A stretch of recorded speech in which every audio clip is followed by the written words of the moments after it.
നിന്റെ മുഖത്ത് എന്താണ്? എന്റെ അമ്മ കൊച്ചമ്മ എന്നെ പിടിച്ചിരുത്തി വേദപുസ്തകം വായിപ്പിച്ചു. വായിച്ചോണ്ടിരിക്കുന്നതിനിടയിൽ മോന്തയൊക്കെ പാതി കീറി. അകത്ത് പോയി മുറിവിനുള്ള മരുന്നെടുത്ത് തരട്ടെ. കടയിൽ എഴുത്ത് ഇവിടെ ഒരാൾ കൊണ്ട് തന്നു.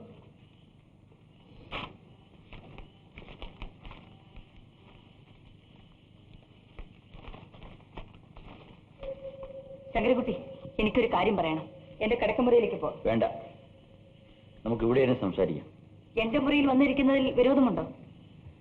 ഒരു മാനേജരോടെന്ന പോലെയല്ല നിങ്ങൾ എന്നോട് പെരുമാറുന്നത്. അത് ശരിയല്ല.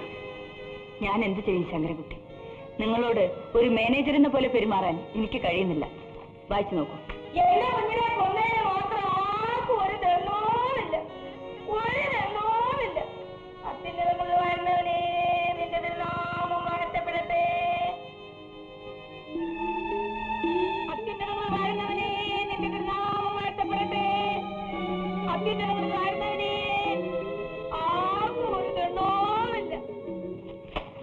ഈ കത്തെഴുതിയിരിക്കുന്ന പപ്പുണ്ണിയെ നിങ്ങൾ അറിയുമോ? എന്റെ ഭർത്താവിന്റെ ആശ്രിതനായിരുന്നു, ഒരു നല്ല മനുഷ്യൻ. ശങ്കരൻകുട്ടിയെ അയാൾ പിരിച്ചുവിടണമെന്ന് എഴുതിയതാണ് എനിക്ക് മനസ്സിലാകാത്തത്. അത് മാത്രമാണ് എനിക്ക് മനസ്സിലായത്. ശങ്കരൻകുട്ടി ഒരു പെൺകുട്ടിയെ സ്നേഹിക്കുന്നു എന്ന് എഴുതിയിരിക്കുന്നല്ലോ, ആ കുട്ടി ഏതാണ്? പറയാൻ ബുദ്ധിമുട്ടുണ്ട്. ഈ കത്തിൽ എഴുതിയിരിക്കുന്നത് എനിക്ക് വിശ്വസിക്കാൻ കഴിയുന്നില്ല. ശങ്കരൻകുട്ടി സ്നേഹിക്കുന്ന പെണ്ണിനെ മറക്കുന്നവനല്ല. അല്ല. നാളെയാണ് എസ്റ്റേറ്റ് മുതലാളിമാരുടെ കോൺഫറൻസ്. ജോൺ സെബാസ്റ്റ്യന്റെ ബംഗ്ലാവിൽ വെച്ചാണ്. 10 മണിക്ക് തന്നെ ശങ്കരൻകുട്ടി പോണം. എനിക്ക് പോരാ.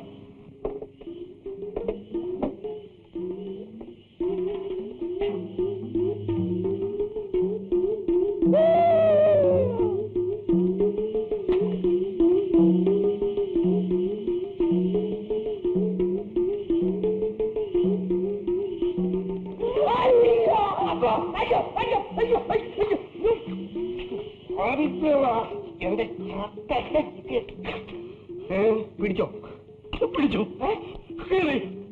ആശാനെ, എന്നെ ഇവിടുന്ന് എങ്ങനെയെങ്കിലും ഒന്ന് രക്ഷിക്കണം. ആശാന്റെ കൂടെ ഞാൻ വന്ന് താമസിച്ചോളാം കേട്ടോ. ശരി, ഞാൻ ഈ താക്കോൽ കൊടുത്തിട്ട് വേണ്ട. അവിടെ ഉണ്ടല്ലൊരു ഭയങ്കരി മങ്കിയമ്മ. മങ്കിയല്ലടാ, പങ്കി. എന്നാ പങ്കി വേണ്ട, ഞാൻ ഇവിടെ എങ്ങനെ കിടന്നോളാം. എന്നാ അതാണ് നല്ലത്.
പപ്പുണ്ണി, നിങ്ങൾ എന്തിനാ എന്നെ കണ്ടിട്ട് വിളിച്ചത്? സാറിനെ ഇവിടെ വെച്ച് കാണണമെന്ന് വിചാരിച്ചു. പപ്പുണ്ണി, നിങ്ങൾ എത്ര വേഷമാണ് അഭിനയിക്കുന്നത്? ചിലപ്പോ മൂലാളിയുടെ ആളാണ്, ചിലപ്പോ യൂണിയൻ ഓഫീസറാണ്, ചിലപ്പോ എന്റെ ആളാണ്, മറ്റു ചിലപ്പോ എന്നെ പിരിച്ചുവിടണമെന്ന് പറഞ്ഞ് കത്തെഴുതും. സത്യത്തിൽ നിങ്ങൾ ആരാണ്? സത്യത്തിൽ ഞാനൊരു മനുഷ്യനാണ് സാറ്. സാറ് ഈ എസ്റ്റേറ്റിൽ ജോലി ചെയ്തത് ഞാൻ അറിഞ്ഞുകൊണ്ടാണ്. അന്ന് അതിന്റെ ആവശ്യമുണ്ടായിരുന്നു. സാർ ഇപ്പോൾ ഇവിടുന്ന് പോകേണ്ടത് എന്റെ സ്വന്തം കാര്യമാണ്, എന്റെ മകളുടെ ഭാവിക്ക് വേണ്ടി. സാർ ഇനി ഇവിടെ നിന്നാൽ ആളുടെ ജീവന് വരെ അപകടമാണ്. അതാണ് ഞാൻ സരസ്വതി കൊച്ചമ്മയ്ക്ക് അങ്ങനെ എഴുതിയത്. നിങ്ങളാണ് മാത്യുവിനെ കൊന്നതെന്ന് എന്നോട് പറഞ്ഞില്ലേ? സാർ ഈ എസ്റ്റേറ്റിൽ ഉദ്യോഗത്തിൽ ഇരിക്കുമ്പോൾ സരസ്വതി കൊച്ചമ്മയെ പറ്റി പലതും കേട്ടത് വരാം. അവരെ തെറ്റിദ്ധരിക്കാൻ വേണ്ടി പറഞ്ഞതാ. സാറ് സൂക്ഷിക്കണം. ഞാൻ പോട്ടെ.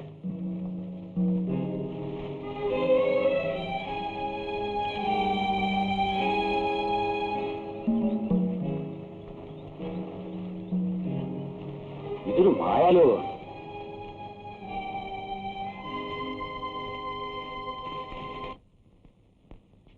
വരണം സാർ. അതല്ല ഞാൻ പറഞ്ഞത്. ഹലോ ശങ്കരൻകുട്ടി, വരണം വരണം. ദിസ് ഈസ് മാത്യു പറഞ്ഞിരുന്നു. വരൂ.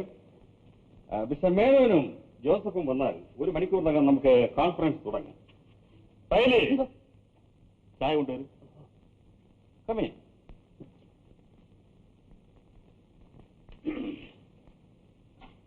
ശങ്കരൻകുട്ടി ആദ്യമായിട്ടാണ് ഇവിടെ വരുന്നത് അല്ലേ?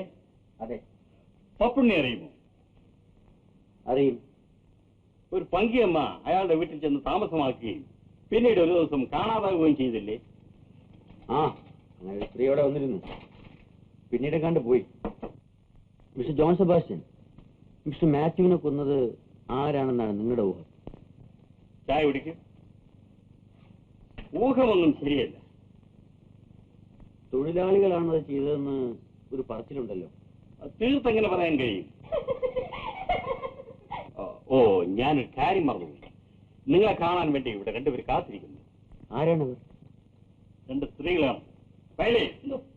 സാർ വരുന്നുണ്ടെന്ന് പറയും. അവരിങ്ങോട്ട് വരട്ടെ. ഞാനറിയാതെ വല്ലതും പറയാൻ കാണും. ഈ അടുത്ത മുറിയിലാണ്, അങ്ങോട്ട് ചെല്ലൂ.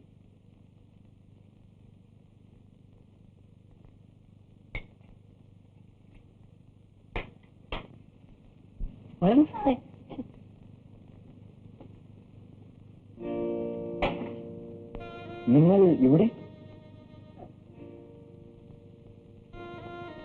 അതാര്? ഇങ്ങോട്ട് പാടി.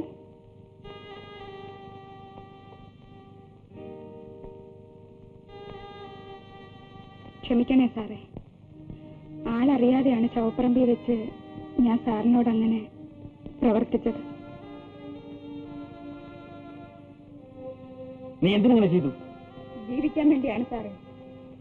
ചില പുരുഷന്മാരെ അങ്ങനെ പിടിച്ച് ബഹളം വെക്കുമ്പോ മാനഭയമോർത്ത് അവരെന്തെങ്കിലും തരും. അങ്ങനെയും ചാരായം വിറ്റുമൊക്കെയാണ് ഞാൻ കഴിയുന്നത്. എന്നെ ഈ നിലയിലാക്കിയത് മരിച്ചുപോയ മാത്യു സാറാണ്. ഇതൊരു സത്യമാണ് സാറേ. ഇവളും ആ എസ്റ്റേറ്റ് ഉണ്ടാക്കിയ ഡാൻവർ സാഹിബിന്റെ മകളാണ്. കാക്കച്ചിൽ അനിയത്തി. സാഹിബിന്റെ കല്ലറയുടെ അടുത്ത് കാണുന്ന കല്ലറ ഇവളുടെ അമ്മയുടേതാണ്. മാത്യു സാർ എങ്ങനെ നിങ്ങളെ ഈ നിലയിലാക്കി? മാത്യു സാഹിബിന്റെ ബാല്യക്കാരൻ ചെറുക്കനായിരുന്നു.